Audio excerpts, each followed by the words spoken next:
Wala ata yung kotse ng other half mo. Ay, nako, may bubuksan kasing bagong wing sa factory. Oh, important event dapat. Supportive wife ang drama mo doon. Nako, mas gugustuhin ko pang mag-shopping kaysa sa makipagplastikan dun sa mga investors niya. Good morning po, ma'am. Good morning. Pakidala na nga ito sa den. Si Michael, nasaan? Isinama po ni Mr. President dun sa bird factory. Ako, good sign yun, Mare. Napapadala sa sinasama ni Johnny ang anak mo. I know. Kasama din po si Takbo, ma'am. Pati ang bastardo niya? Hoy, atribida ka talaga, no? Ang galing mo mambasag ng mood. Yan tuloy. Wala namang babasagin, durog na nga. Sorry po. Mare, okay lang. Ang puso mo, ha? Inhale. Exhale. Inhale. Exhale. Okay. Ang wrinkles mo, ha? Kagagaling lang natin ng derma. Don't mind.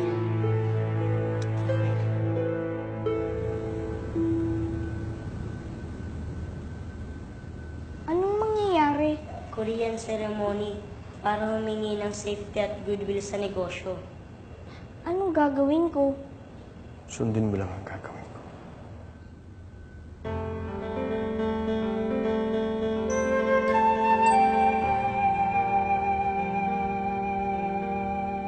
Sa araw na ito,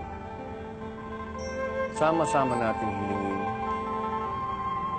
ang tagumpay ng karagdagang pagawaan ng Lee Han-sung Factory. Salamat din sa inyong pakikiisa sa aming hangaring lalo pang mapaunlad ang negosyo nito upang makatulong pa tayo sa maraming Pilipino. Salamat sa inyong pagsama sa amin sa pagdaraos ng ritual ng Gosa.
Magandang araw, Mr. President. Takbo, ikaw ba yan? Opo, ako nga po. Kamusta na po kayo? Mabuti, ikaw ang kumusta? Ba? Bigatin ka na ngayon, ha? Anong itatawag namin sa'yo ngayon? Sir na rin ba? Hindi po, Takbo pa rin po. Parang hindi naman yata po bagay pag may sir eh. Oo nga.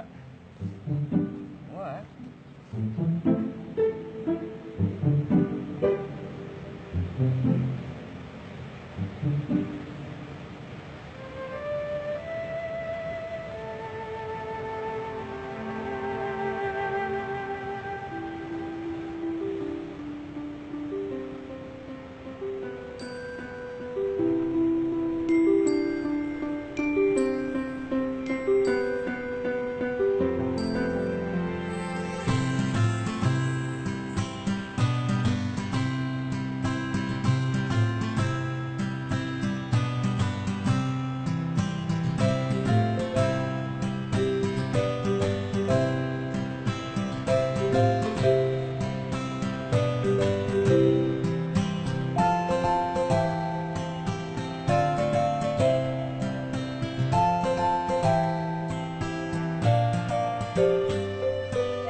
Ano ginagawa niya?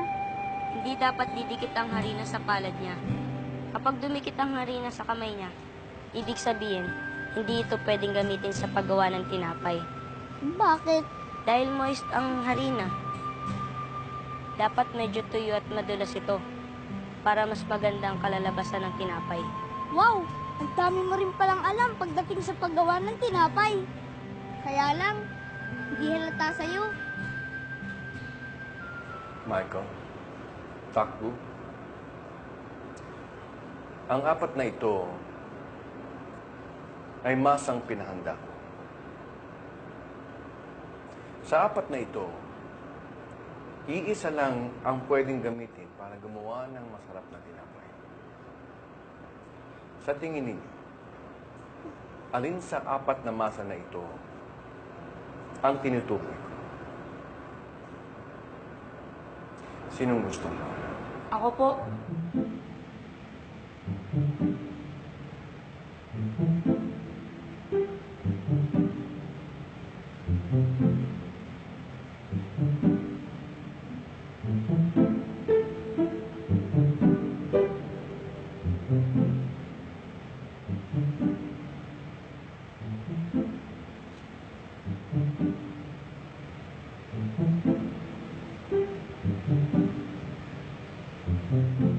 Ang pangatlo po.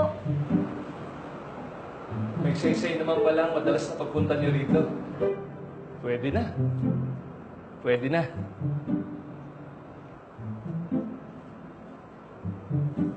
Takbo, Juan.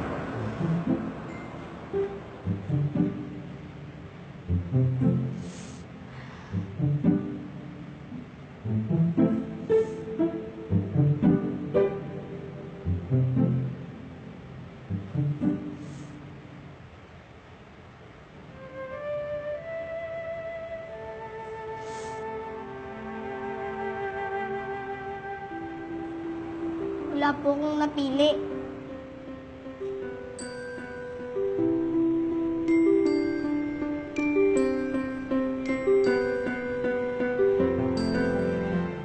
Anong wala?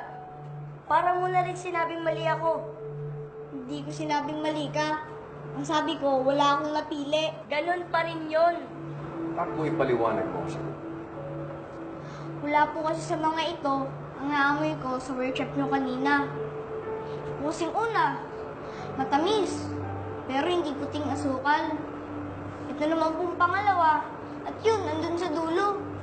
May puting asukal, pero pinatatamis lang ang masa. Hindi sapat para maging malasang kalalabas ang tinapay. Ang pangatlo, malapit-lapit na sana, pero yung naaamoy ko sa workshop nyo, ay mas matapang. May maasim din akong naaamoy na wala sa masang ito. Para kasing may kulang sa napili ni Michael.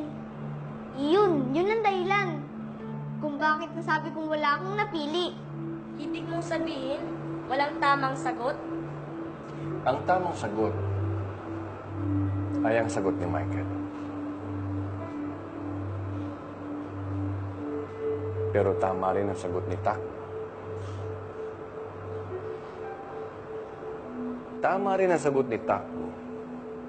Dahil sa apat na ito ay mas may higit na uri ng masa na wala dito. Ang naamoy mo sa workshop ko kanina na yeast ay galing sa rice yeast na hindi namin ginagamit dito dahil meron itong expiration date. At iba rin ang fermentation period dito. Kaya hindi mo talaga siya maaamoy sa kahit isa sa mga masang ito. Takbo. Paano mo nalaman yun? Inamoy ko lang po. Kita nyo naman, hindi ba? Kakaiba ang kanyang galing. Isang katangi-tanging kakayanan ng isang magaling na baker ay ang talas niya sa pangamoy. Subalit sa kanang buhay ko, iisa lamang ang kilala kong may ganitong kakayanan.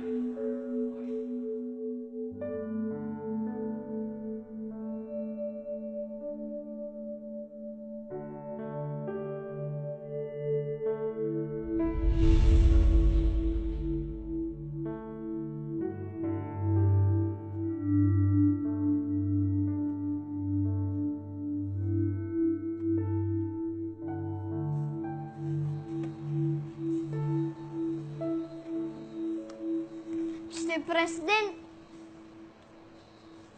bakit po yung ibang kahon may kulay puti? Yung iba po, walang kulay puti.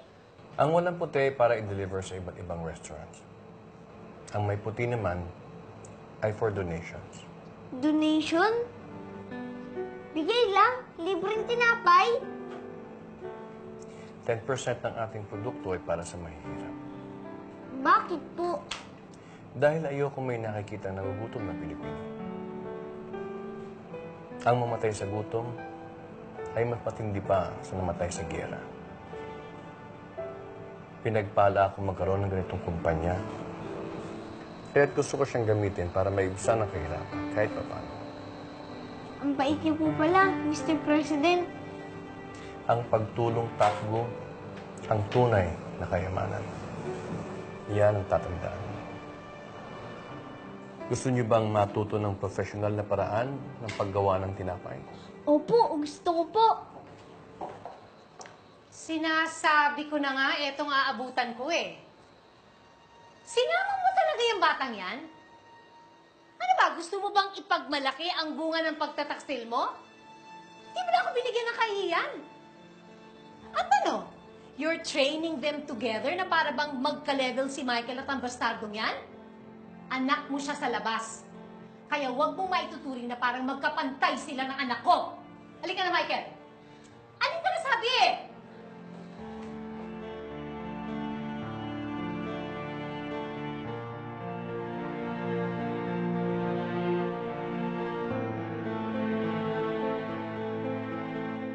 Hindi ninyo dapat pinaya si Apa.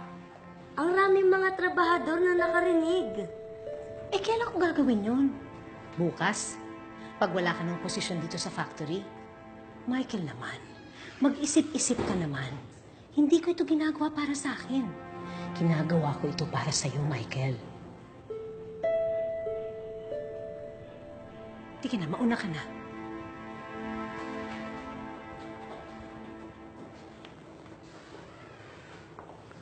Ano, pagsasabihan mo din ako?